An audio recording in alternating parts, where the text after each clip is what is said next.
وما آتاكم الرسول فخذوه وما نهاكم عنه فانتهوا واتقوا الله إن الله شدید العقاب.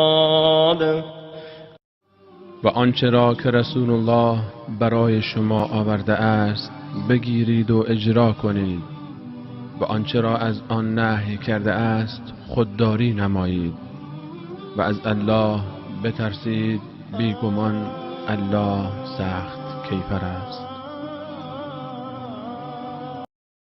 وجود خالق یکتا ایمان داریم.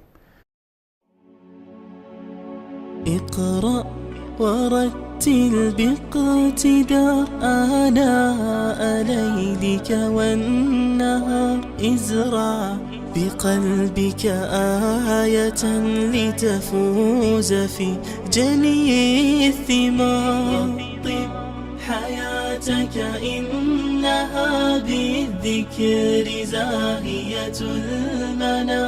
قوم لسانك مبحرا معنا على تاج الوقار.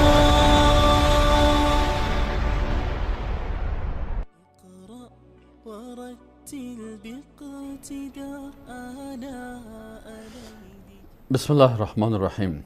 الحمد لله و الصلاة و السلام علی رسول الله صلی الله علیه و سلم و علی آله و صحبه اجمعین، اما بعد. عزیزان گران قدر، السلام علیکم و رحمت الله و برکاته. بسیار خوشحال هستیم که در خدمت شما دوستان عزیز و ارجمند قرار داریم. عزیزان، موضوع بحث ما عقیده هست و عقیده در پرتو قرآن و سنت. اصلا عقیده چی را میگن و چرا ما عقیده اسلامی را میخوانیم؟ دانستن عقیده در زندگی یک مسلمان چی حکم داره و عقیده چی مقام و منزلت و یا هم چی اهمیتی داره، در نخستین برنامه سر از این موضوعات بحث میکنیم. اول کلمه عقیده هست که عقیده در زبان عربی از کلمه عقد گرفته شده است و عقد غالبا در زبان عربی به معنای بستن میشه در بخش مادی و گاهی هم به شکل معنوی استعمال میشه. در بخش مادی وقتی در زبان عربی میخوانیم که عقد فلان الخیط، فلان شخص تاری را با هم بسته کرد، یعنی گره زد. و در اشیاء معنوی میگن عقد فلان شخص عقد نکاح نمود. پس عقد نکاح را به خاطر است عقد نکاح میگن که بین یک خانم و یک آقای که با هم هیچ رابطه‌ای نداشتن، بین از اینا یک رابطه مستحکم خانم شوهری پیدا میشه. عقیده اسلامی را چرا عقیده میگن؟ به خاطر است که قلب انسان مسلمانه با خالق متعال بسته میکنه. کسی که عقیده اسلامی را نمیفهمه، به شکلی از اشکال شیطان قلب از را به اشخاص و افراد دیگه وابسته میسازه. اما انسان مسلمان موحد یکتا پرست فقط قلب از او ربط داره، ارتباط داره با خالق یکتا. در اصطلاح علما عقیده را میگن که هر چیزی که قناعت قلبی در او حاصل شوه و در او انسان شک نداشته باشه، او را عقیده میگن. پس وقتی ما مسلمان ها به وجود خالق یکتا ایمان داریم که او دارای صفات خاص است، ذات است موجود، ذات است یگانه، ذات است که دارای صفات عالی هست، در این عقیده ما هیچ شک نداریم.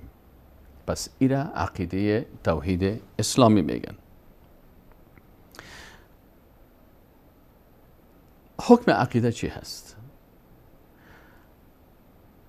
حکم عقیده نظر به آیت قرآن، وقتی شما بین به سوره محمد و آیت 19 ببینین، در آیت 19 سوره محمد الله سبحانه و تعالی خطاب به رسول الله صلی الله علیه و سلم میکنن که فعلم انه لا اله الا الله واستغفر لذنبك وللمؤمنین.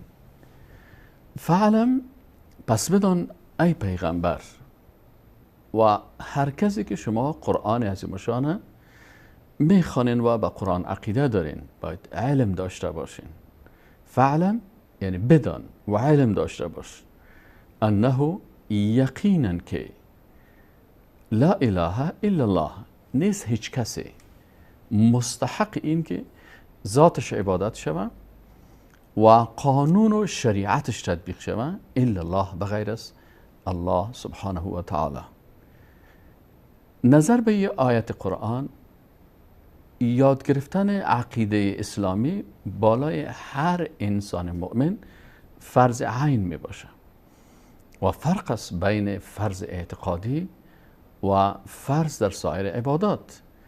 اگر یک کسی یک عبادتی که عادی هست او را ترک میکنه، مثلا روزه بالای مسلمان فرض است، یک کسی روزه نمیگیره، این از دایره ایمان خارج نمیشه، مسلمان است، مؤمن است، ولی گناهکار است.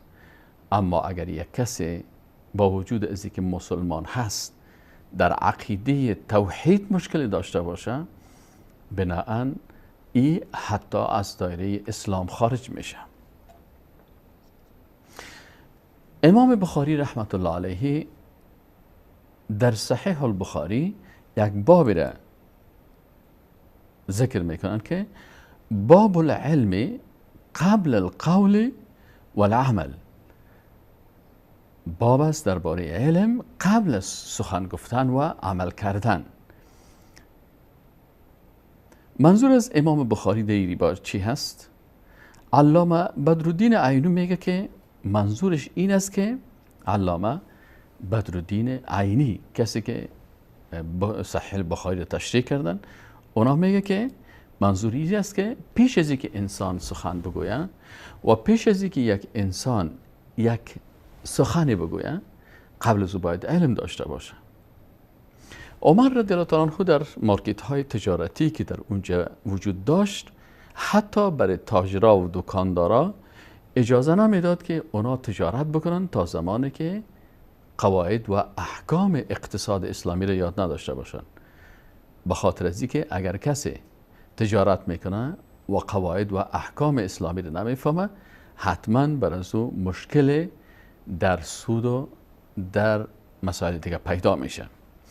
وقتی در مسائل اقتصادی اینقدر باید ما دقیق باشیم، شما ببینید که در مسئله عقیده بی‌تفاوتی بر ما چقدر مشکل ایجاد میکنه.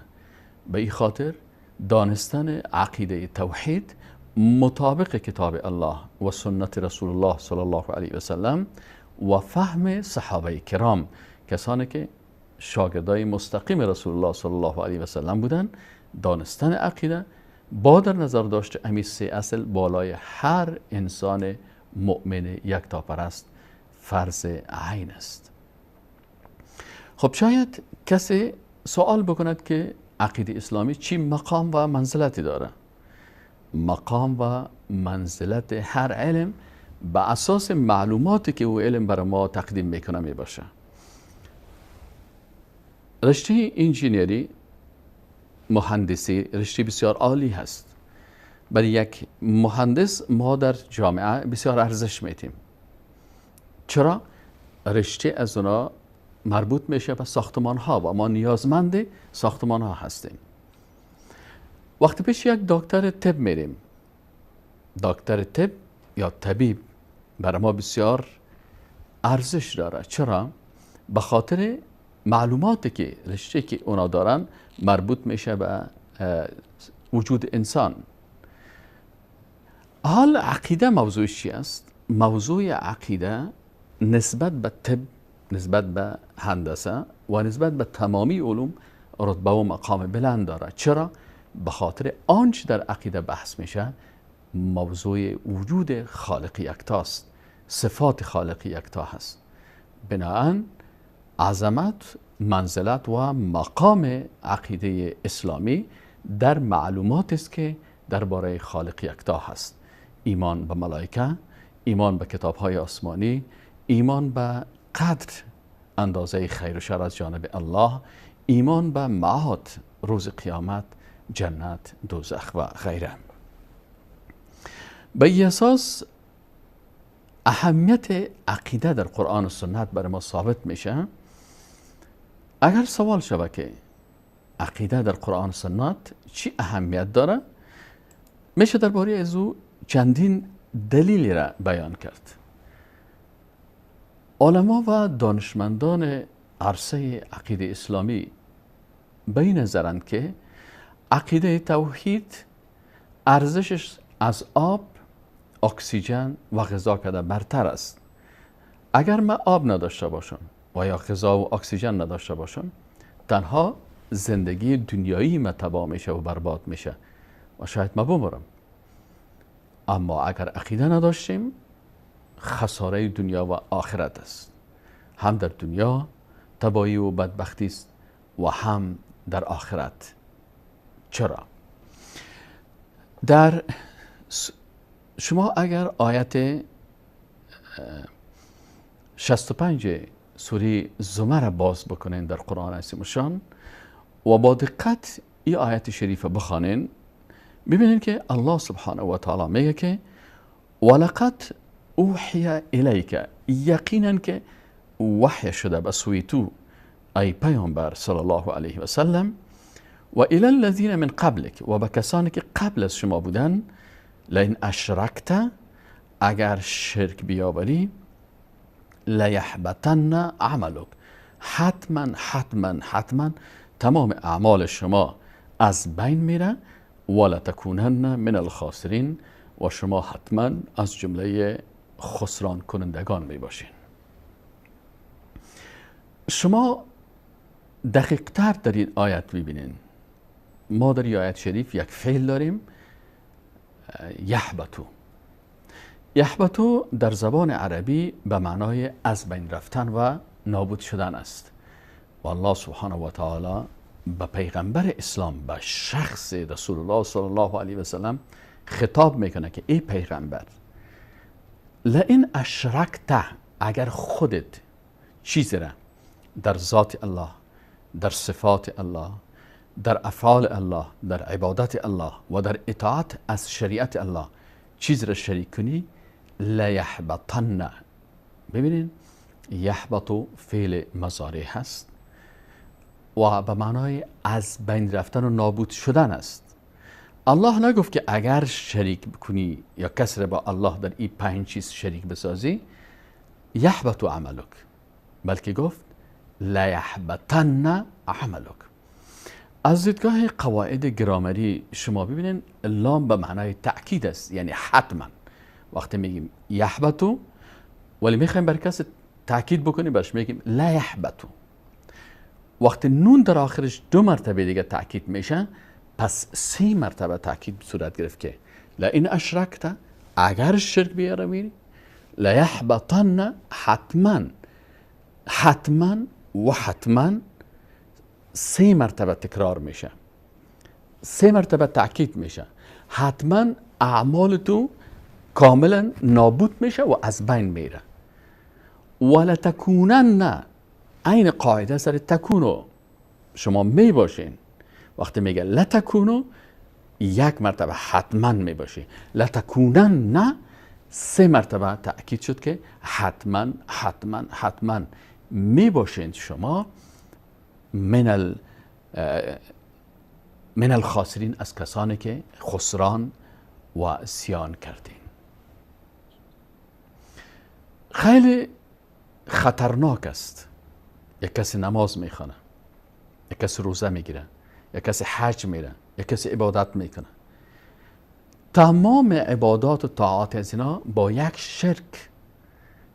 شرک از بین میره و نابود میشه. این خطرناکترین چیز است در زندگی انسان. به خاطر از اینکه ما از نابودی اعمال خوب خود جلوگیری بکنیم، باید عقیده توحید به شکل حقیقی از او باید بفهمیم. در آیت دیگری الله سبحانه و تعالی میگن، این آیت هم در سوره آیت 31 از سوره الحج. و من یشرک بالله، الله سبحانه و تعالی میگه که و من یشرک، و هر کسی که شرک بیاره به الله، فکأنما خر من السماء، مثل کسی است که از آسمان سقوط کرده باشه. فتخطفه الطیر، بازی را اختطاف بکنه و بگیره یک پرنده. او تهوی به الریح فی مکان سحیق، و یا هم تندباد او را به یک جای دوردست پرتاب کنه. پس اگر کسی شرک میاره و شرک وقت پیدا میشه وقتی انسان عقیده توحید به شکل درست نفهمید. وقتی انسان عقیده توحید درست نفهمید، به شکل از اشکال شرک در وجود ازی داخل میشه، در عقیده و در فکر ازی داخل میشه. پسی از مقام بلندی که در نزد الله داره یک انسان یکتا پرست، از اون مقام سقوط میکنه و مثل یک چیز بی ارزش میشه که یک پرنده عادی میتونه او را گرفته و هر طرف با خود ببره. به می خاطر است که انسان هایی که عقیده توحید درست نمیفهمه دشمنای اسلام و یا انسان های بیدین و مشرک دیگه به بسیار سادگی شکار میکنه، مثل از این پرنده، و مثل باد ایره از صحنه دور میکنه و در یک جای بسیار دور ایره پرتاب میکنه که اصلا از صف مؤمنین و موحدین میبره. دلیل دومی که عقیده توحید بسیار اهمیت داره این هست که رسول الله صلی الله علیه و سلم 13 سال زندگی که در مکه مکرمه داشتن، تمام زندگی خود وقف توحید کرده بودن و برای آل و اصحاب خود کلمه به کلمه توحید، وحدانیت الله را و صفات الله را بیان میکردن. به می اساس وقتی رسول الله صلی الله علیه و سلم 13 سال توحید درس میده، تمامی آیات قرآن که در عصر مکی نازل شده است در مکه مکرمه قبل از هجرت رسول الله صلی الله علیه و سلم به مدینه، تمامی آیات درباره عقیده توحید است. 10 سال تمام آنچه از نظامهای اقتصادی و سیاسی و اجتماعی و عبادی و اخلاقی و تمام نظامهای اسلام در 10 سال بیان میشه. عقیده 13 سال پیغمبر او را بیان میکنه. چرا؟ به خاطر ازی که اساس، زیربنا و تهداب عقیده هست. اگر عقیده خراب شد دیوار تا به آخر کج است، تمام عبادات درست نمیشه. آن عبادتی که قبول میشه عبادت حقیقی از انسان موحد یکتا پرست است که خالق خدا با تمام نامها و صفاتش به شکل حقیقی بشناسه و مطابق اسما و صفات الله زندگی بکنه، زندگی عملی. یک حدیث است عن ابی هریره رضی الله عنه ان رسول الله صلی الله علیه و سلم قال، شخصیت بزرگوار صحابی گران قدر ما ابو هریره رضی الله عنه میگه که رسول الله صلی الله علیه و سلم گفت بادروا بالاعمال الصالحه، شما مبادرت بکنین، پیشدستی بکنین به اعمال صالحه و نیک، فستکون فتن که قطع اللیل المظلم، فتنه های بسیار خطرناک مثل شب تاریک که روشنایی ها را از بین میبره، اینا خواهد آمد. این عصر ما و شما هست. در این عصر چی مشکل است؟ یصبح الرجل مؤمنا و یمسی کافرا. استغفر الله. خیلی خطرناک است و خیلی دردآور است. یک کسی صبح مسلمان می باشه و یمسی کافرا و در عصر و مغرب کافر میشه. و یمسی مؤمنا و یصبح کافرا. شخص دیگه شما ببینید که در شام در عصر با شما نماز میخونه، مؤمن است، و فردای این روز در نماز صبح میبینید که این کافر شده و از دین اسلام خارج شده. چرا؟ به خاطر از که تقسیم امت اسلام به فرقه ها و گروه های مختلف، ازدیاد مکاتب فلسفی الحادی، موجودیت احزاب کفری و بیدینی، اندیشه های که انسان از دایره ایمان دور می سازن، ای در آخر زمان بسیار زیاد میشه و انسان مسلمان وقتی عقیده توحید درست نفهمه، عقیده در اصل مثل ازی است که یک انسان در کامپیوتر خود وقتی شما انتی ویروس انستال میکنین، ویروس نمیتونه به کامپیوتر شما صدمه برسانه. و اگر شما عقیده توحیدی که از قرآن عظیم‌الشان و از احادیث رسول الله صلی الله علیه و سلم و از فهم سلف صالح اصحاب رسول الله صلی الله علیه و سلم، تابعین و تبع تابعینشان، اینا عقیده درست گرفتن، از او بگیرین، پس در ذهن شما عقیده توحید تمام ویروس های گمراهی های عصر آخر زمان از بین میبره. به این اساس است که عقیده اسلامی دارای این اهمیت است.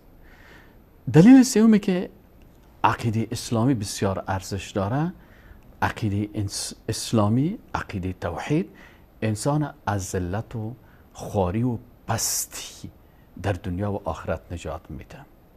شما ببینید کسایی که عقیده توحید ندارن، با وجود از اینکه انسان با کرامت است، با عزت است، به ذلیل‌ترین اشیا و ذلیل‌ترین حیوانات و پرنده ها و یا هم چیزای بسیار ذلت بار اینا خود پست میسازن. شما ببینید کسایی هستن به موش سجده میکنن، به درخت سجده میکنن، به چوب سجده میکنن، به سنگ سجده میکنن، او را معبود خود قرار میتن، خود در مقابل از ذلیل میسازن، به مجسمه یک انسان و حتی به حیوانات مثل مار و شادی و دیگر حیوانات، گاو، به این سجده میکنن. این ذلت نصیب کسایی میشه که عقیده توحید نمیفهمن. اما انسان مؤمنی که عقیده توحید به شکل درست از او میفهمه، و هیچ وقت بغیر از بارگاه رب العالمین سر خود حتی انحنا به غیر الله نمیکنه.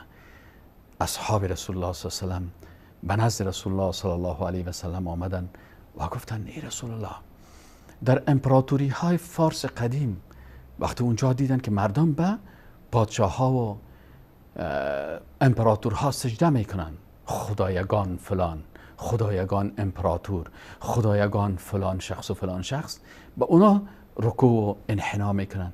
از رسول الله پرسان کردن وقتی ما دوست خدا، که منظورشان از دوستشان شخص رسول الله صلی الله علیه و سلم است، وقتی با او ملاقات میکنیم، ینحنی له، آیا بر از او خدا منحنی بکنن؟ یعنی مستقیم هستم، خط مستقیم، این میخوایم کما که منحنی سر خودم بر روزو سر خود خم کنم. رسول الله صلی الله علیه و سلم گفت که لا، اجازه نیست، نه خیر. این عقیده توحید اسلامی هست که بغیر از بارگاه الله به امت رسول الله صلی الله علیه و سلم به هیچ کس سجده اجازه نیست. حتی سجده های احترامی که در امت های قبلی وجود داشت او هم در امت رسول الله صلی الله علیه و سلم نیست. فقط سجده و انحنا از عبادت است که به ذات ذوالجلال شوه. ای که چی دلایل دیگه ما به خاطر اهمیت عقیده توحید داریم، ایره در برنامه بعدی خدمت شما عزیزان تقدیم میکنیم. تا برنامه بعدی شما را به ذات ذوالجلال میسپاریم. و السلام علیکم و رحمت الله و برکاته. اقرأ ورتل باقتداء آناء ليلك والنهار ازرع بقلبك